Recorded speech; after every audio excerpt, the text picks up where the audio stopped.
Hey everybody, TWK here. So we have another clip sent in from Part of the Creed along with his other one, and we're going to take just a very quick look, a little bit quicker than before, at this scenario that he sent in. So again, as always, making sure stun damage, hurt boxes, and hitboxes are on. Here we go, we've got him playing that Pink Ember again, and he's playing against a Vrax player.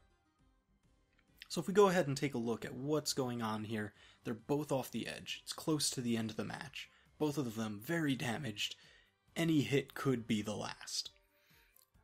So here, Part of the Creed in a little bit better of a position. He's closer to the stage, he'll be able to recover. We can see he's not grayed out, he still has all his jumps.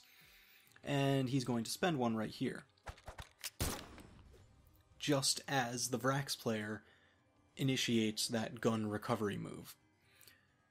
So he's going to have to kind of react to this very quickly. He may also already have been moving towards the stage, but he's going to have to book it a little bit more intently now. So, as the Vrax tries to steer the recovery towards Part of the Creed, he works his way, just holding towards the stage, finally gets there,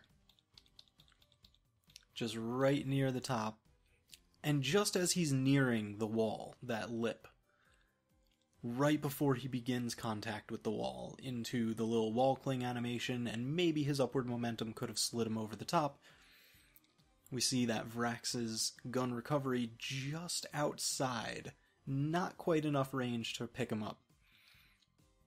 And Part of the Creed begins his ground pound. Now what ends up happening here is Vrax does get picked up over that ledge, as you can see it happen. Same way that Part of the Creed's almost able to, but since the Vrax still has movement, he gets sent right over. Now he is on the stage. Now right here is something very important that happens. Just taking a look, I know it's very difficult to see with everything on. I'm actually going to turn off the hurt boxes, and you can see a little pink dot right there.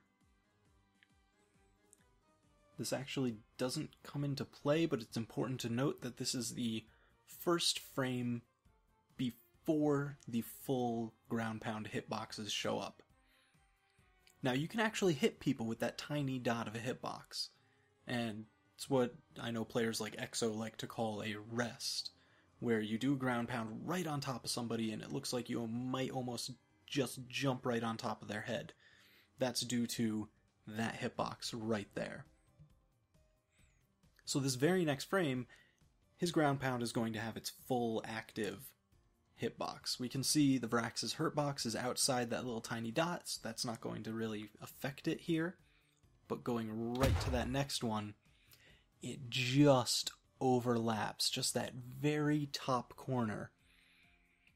And here's where we run into some issues. This one has a lot of downward force. The ground pounds, they all generally do. And this is actually the full mid-air stomp animation and hitboxes that are associated with it. This is not the stomp on the ground or anything like that. So the Vrax actually gets hit here. So he would be sent straight down. Now the problem is he just got over that lip.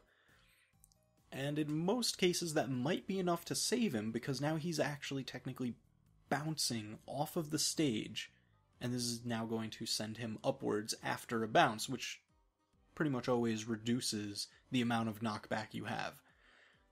He's a little bit in the red though, so as we take a look, he gets hit, and is it enough? Yep, just enough to score the knockout.